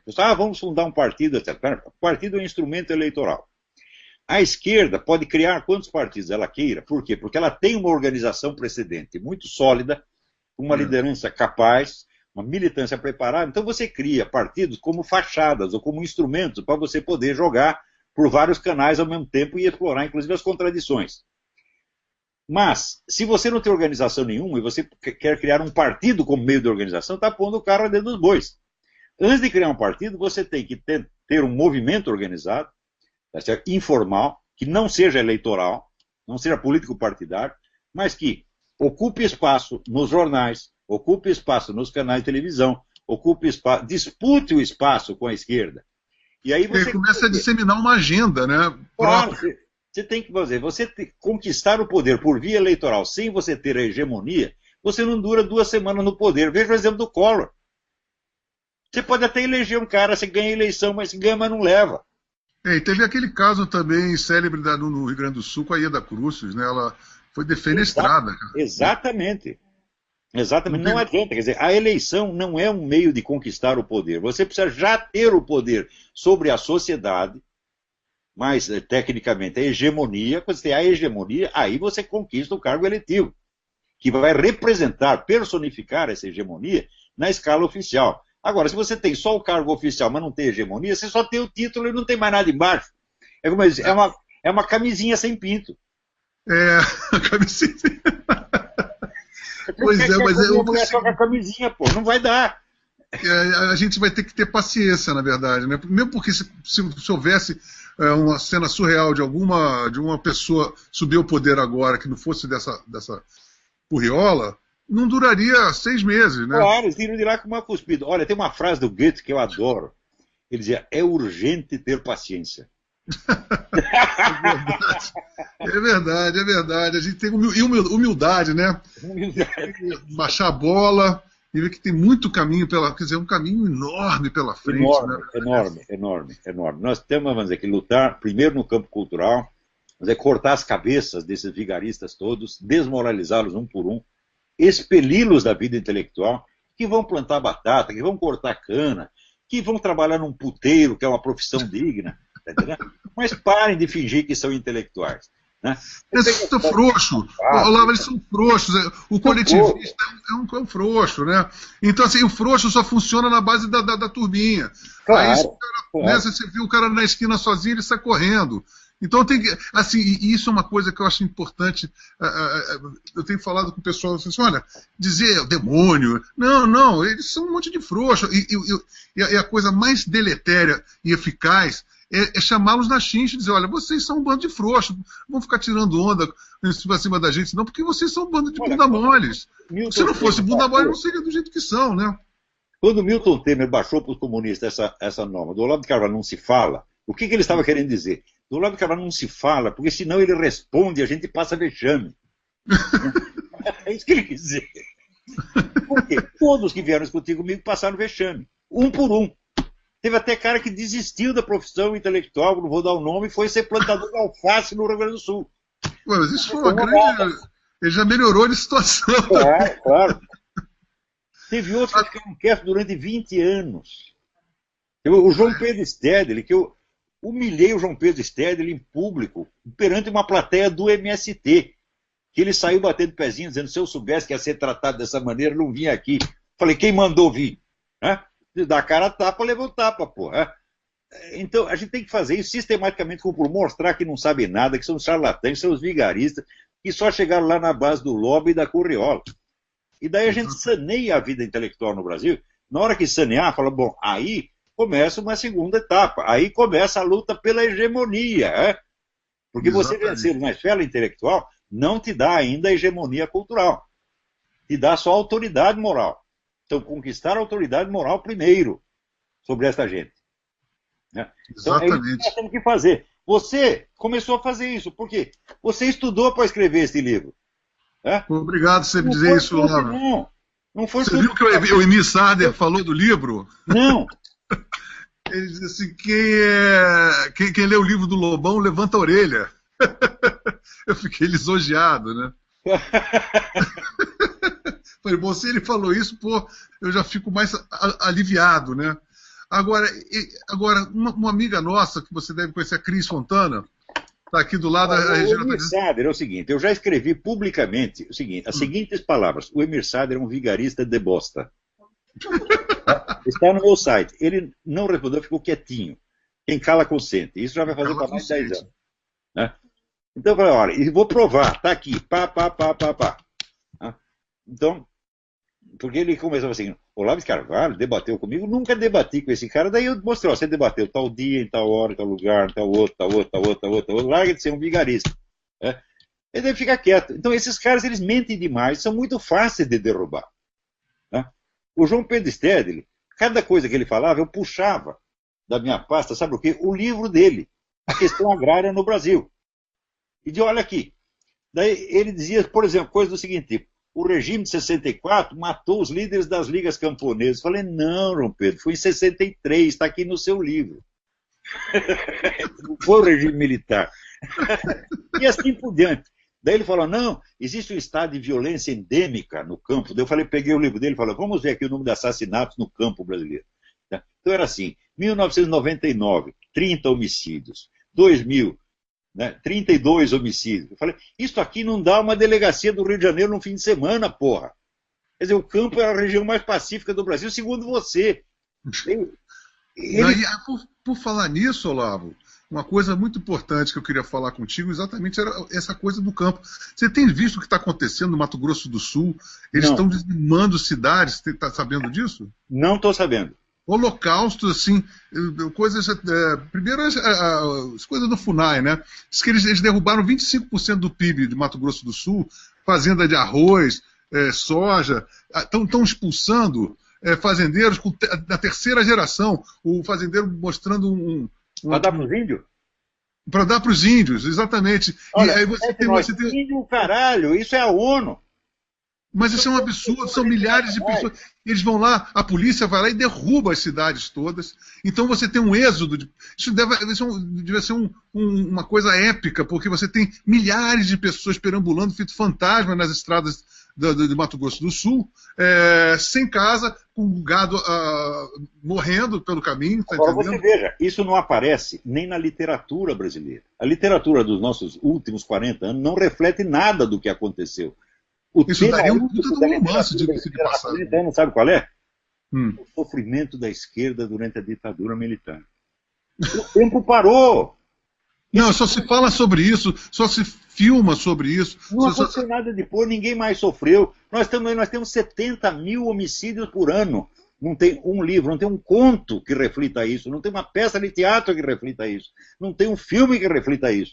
Como é possível? Quer dizer, é a total alienação, já é um estado de psicose mesmo. A gente vive numa guerra civil velada, né? Claro, claro. Mas é a guerra civil que só um lado atira, o outro só morre. Pois é. É caçada de coelho. Não, exatamente. E daí nós temos agora essa coisa do beneplácito do intelectual de esquerda, dizendo, não, mas é que tem que ser essa coisa do Black Bloc. Você chegou a ver o Roda Viva, esse último do Mário Sérgio Conte? Não. Pelo amor de Deus. Pô, eu já tenho sofrido demais, pô, eu tô com 66 anos, tenho dó de mim, pô. É o do Pablo Capilé? Isso. Ah, mas eu não posso ver o Pablo Capilé, pô. Eu vejo outra coisa sensacional que eu te esqueci de dizer também, que você não sei se você sabe. Eu tô aqui, eu perdi que eu tirei a aba. Mas era assim, uma coisa da mídia ninja.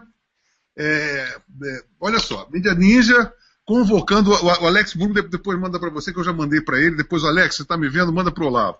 Que é o seguinte, convocando para hoje, às 18 horas, para cá, todo mundo para casa do Joaquim Barbosa, para fazer uma manifestação de repúdio na coisa do mensalão, não sei o quê. Quer dizer, aí eles vão, convocam todos os populares vão para a porta do Joaquim Barbosa, que eles acham que é uma tremenda falcatrua, e eles, como mídia imparcial, produzem a notícia e depois vão lá e eu estou morrendo de curiosidade para saber o que aconteceu desse evento.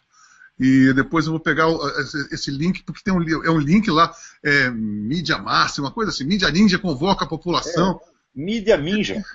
Eu vou te dizer uma coisa, e aí dizem que são imparciais, sobre um boato que o Capilé estaria bandeando-se para a Marina Silva e que estaria sendo cotado para o Ministério da Cultura.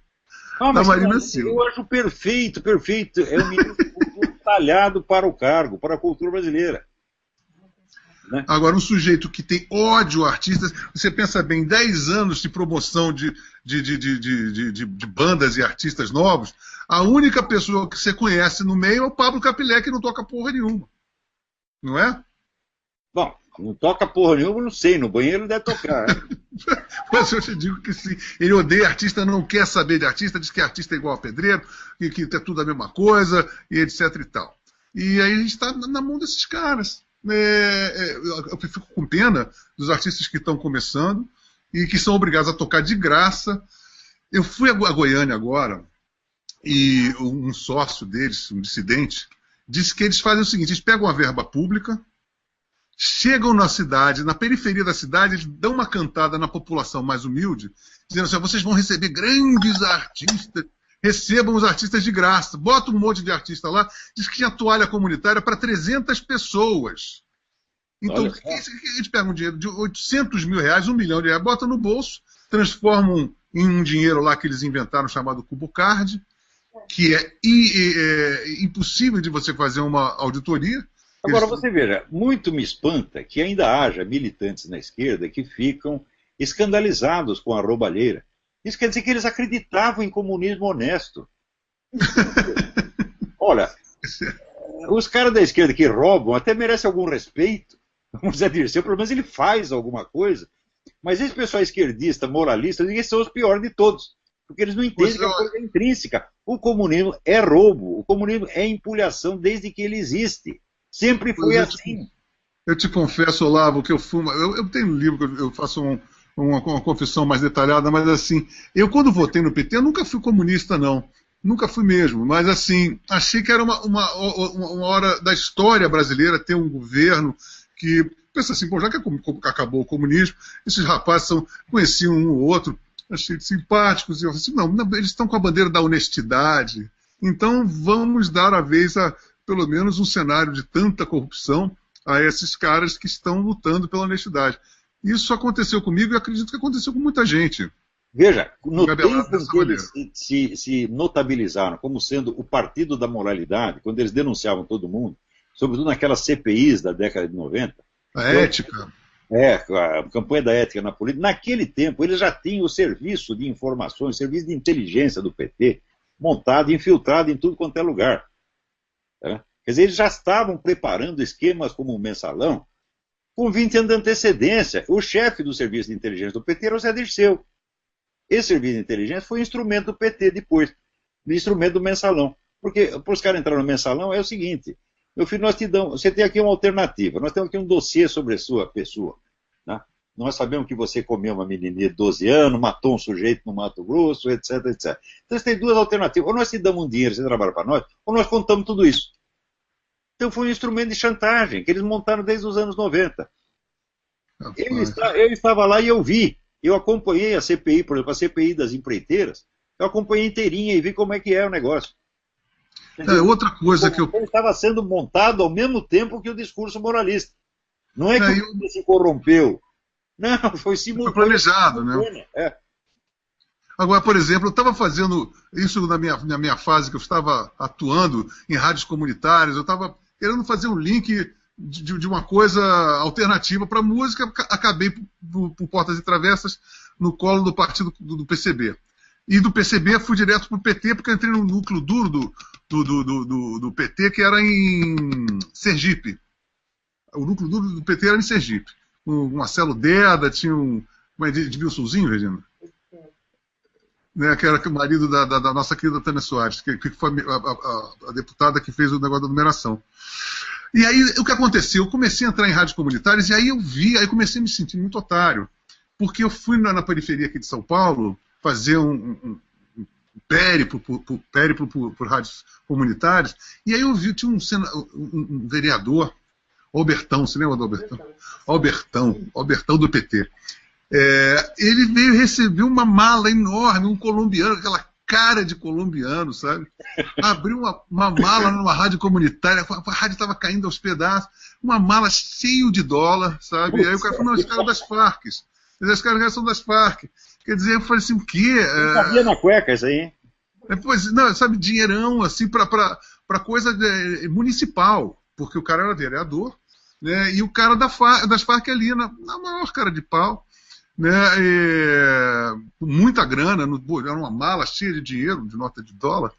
E aí eu comecei a ficar assim, pô, mas peraí, se era pela bandeira da honestidade, eu acho que eu não estou no lugar certo, né? Pô, mas isso é uma norma de Lenin. Diz assim: fomentar a corrupção e denunciá-la. Isso é sistemático. Onde quer que eles tenham tomado poder, eles fizeram isso. Agora, o pessoal não estuda a história do comunismo, não estuda estratégia comunista, não estuda nada. Então não percebe, por exemplo, que a KGB continua em atuação exatamente agora. Agora você tem mais agentes soviéticos, russos aqui do que tinha no tempo da União Soviética. Você mesmo falou que as Farc seria o antípoda da KGB aqui na América. A FARC foi criado, foi um pseudópodo da KGB. Um pseudópodo. Joseph D. Douglas, lê esse livro, Joseph D. Douglas, Red Cocaine. Conta como é que a KGB montou as FARC já 50 anos atrás. Pois é, né? Foi velha a KGB sempre. Agora, a Rússia, ela está mudando de discurso.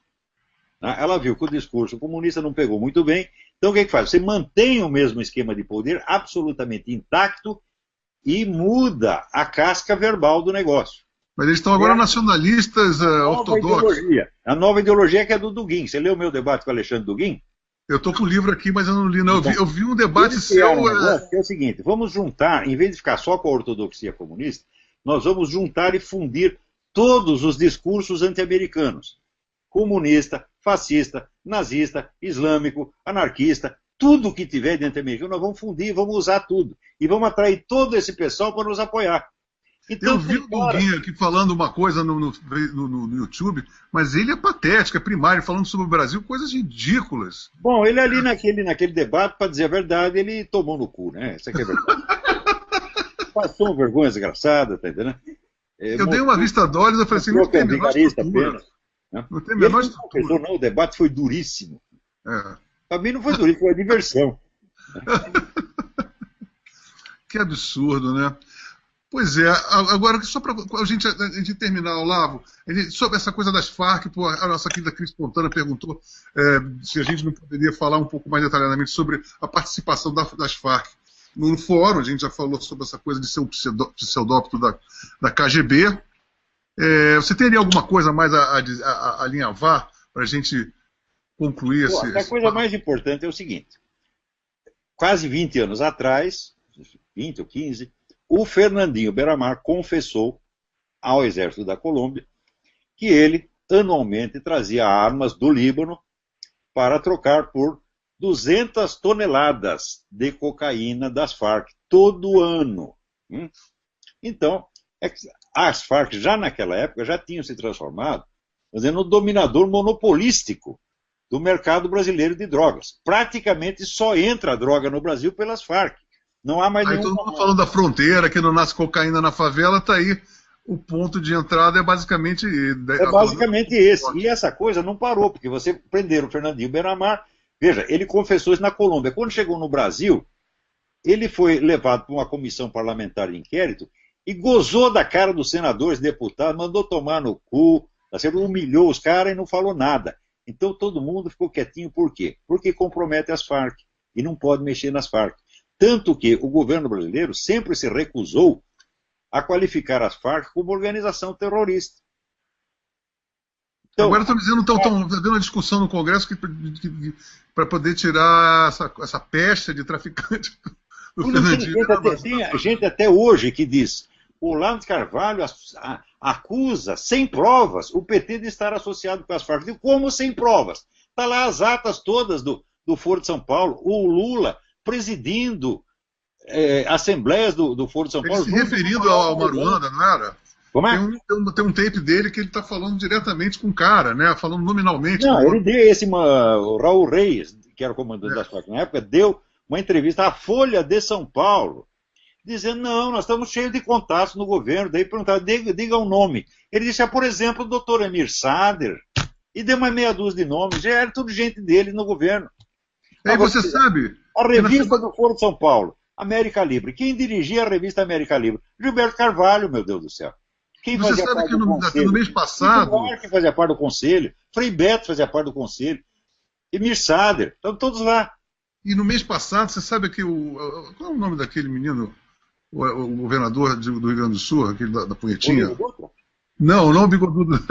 O da punhetinha, o Tarso Genro. Tarso Genro. Não, da punhetinha, o Olívio Dutra foi campeão de punheta e se gabava disso. Foi o Dutra? O Dutra foi o campeão de punheta. Ele disse, ele se gabava. Mas isso não foi aos 12, 13 anos, não foi aos 20. Que maravilha, hein? A destreza total. Você sabe que... Ele escreveu o poema do sêmen derramado, né? Chorar pelo sêmen derramado. O Azevedo chamou ele de poeta de mão cheia. Eu só tenho punheteiro, rapaz. Agora, você sabe que o Tarso Genro agora Pois, mas eu vi uma foto dele fumando um baseado deste tamanho agora, a cara toda assim, os olhos todos cheios de... Ele permitiu que um coronel lá das Farc fizesse um discurso no meio da praça lá em Porto Alegre, você sabia disso? Pois, ó, o pessoal das Farc era hóspede de honra do governo do Rio Grande do Sul quando era o governador Olívio Dutra. Pois então... Oficial, hóspede oficial. Quer dizer, você só não vê quem não quer, né? A mulher do Olivério Medina... Sim, a mulher do Olivério Medina, que criaram uma treta para dar um emprego para a mulher do Olivério Medina. Quer dizer, só não vê quem não quer, né? Só não vê quem não quer, claro. Por isso que quando eu escrevi esse livro, eu comecei decepcionado, e depois eu fui estudando, fui vendo assim, não é uma questão só de achar que eles são ladrões, não, eles são ladrões em detrimento de um plano muito mais sombrio, mais nefasto, né? Mas você verá, mas essa é a mentalidade psicopática mesmo. Leia lá no livro do Lobachevsky. São pessoas que não têm sentimento moral nenhum, a não ser sentimento de autopiedade. Isso sempre tem. Você vê o Lula. Depois de pegar a presidência da República, quando ele fala da infância dele, ele chora. Você já viu ele chorar porque morrem 70 mil brasileiros assassinados por ano? Isso não é da conta dele. Mas ele tem saudade do tempo que ele comia as cabritas, fica chorando. Ai, as cabritas, que saudade. Né? Quer dizer, claro que é um psicopata. Um homem de 70 anos não pode ter esse nível de autopiedade. Né? Eu também falo da minha infância. Eu na infância sofri muito mais com o Lula porque eu nasci semi-morto e fiquei semi-morto durante 7 anos. Quando eu lembro do que acontecia na época, eu acho engraçado. Né? Porque eu nunca tinha estado saudável e eu achava que todo mundo, quando nascia, era aquela merda igual a mim. Entendeu? Nunca me senti vítima de merda nenhuma. Depois que eu saí, eu falei, caraca, tava muito ruim, né? Eu achei que a pessoa não era normal, elas nasciam, caíam na cama e se fodiam. Olha, eu vou te contar, Olavo, mas essa coisa da autopiedade é uma coisa que é tão patente nesses caras, assim. O cara tem que sentir uma vítima, quer dizer, é o frouxo eclodindo em si, né? Saindo para todos os lados e sempre tem essa todo frouxo tem um ódio danado de quem tem 2 culhões no meio das pernas, tá entendendo? Eles não aguentam. É verdade. A coragem os escandaliza, os horroriza, né? A minha mulher fica sempre com espécie quando eu fico falando assim, olha, esses caras são os campeões de punheta de pau mole. São mesmo, não, essa expressão é a mais perfeita que eu já vi, é punheta de pau mole. Não é? Eles tentam lá, mas assim, eu falei, isso não é uma questão sexual, não, viu? É uma questão existencial, é uma questão de vida, né? Não, mas não é que eles têm um pau mole, eles são um pau mole. Eles são um palmolenga, né? Olavo, eu acho que é o seguinte, a gente já bateu quase 2 horas de papo. Olha, foi a minha primeira entrevista, Olavo, que eu vou fazer aqui, vou fazer muitas... Agora, temos muita coisa para falar, hein? Eu quero continuar falando com você. Você disse que você vai entrevistar o Felipe Moura Brasil? O Filipasso, o grande Felipe. Isso é importante, eu acho importante isso aí. Ele fez um trabalho maravilhoso nesse livro. Não há gratidão, não há dinheiro que pague o que esse menino fez. Fez mesmo, ele tremenda organização. Isso é importante. Ele pegou esse terço que se refere ao Brasil, que é uma parte do meu trabalho, que eu tenho um carinho todo especial, porque, eu gosto do Brasil, eu tenho amor ao Brasil. Mas isso aí é que nem você amar uma mulher que está com AIDS. Você entendeu? Você sabe que você nunca vai ter recompensa nenhuma do benefício que você fizer para ela. Né? Tem que manter distância também. Eu aqui, você lá. Não chega perto, não. Meu Deus do céu. Uma vez eu no avião conheci uma mulher maravilhosa. Né? E daí fiquei todo entusiasmado. Depois me contou que estava com AIDS. Eu falei, mas é o Brasil? É uma impossibilidade total, né, Olavo? Eu vou lhe dizer. Mas olha, eu vou te dizer, eu vou ver se eu falo com o Felipe, a gente vai continuar se comunicando como sempre. Você manda um beijo para todo mundo, para conhecer sua filha hoje, a Leila, um amor. Manda um beijão para ela, para a Rossane. Um abração enorme para você, viu? E, contrariando todas as expectativas, estamos aqui juntos e misturados e iremos em frente, se Deus quiser. Perfeito, vamos em frente. Um forte abraço, Olavo. Forte abraço. Tchau, tchau. Tchau, tchau.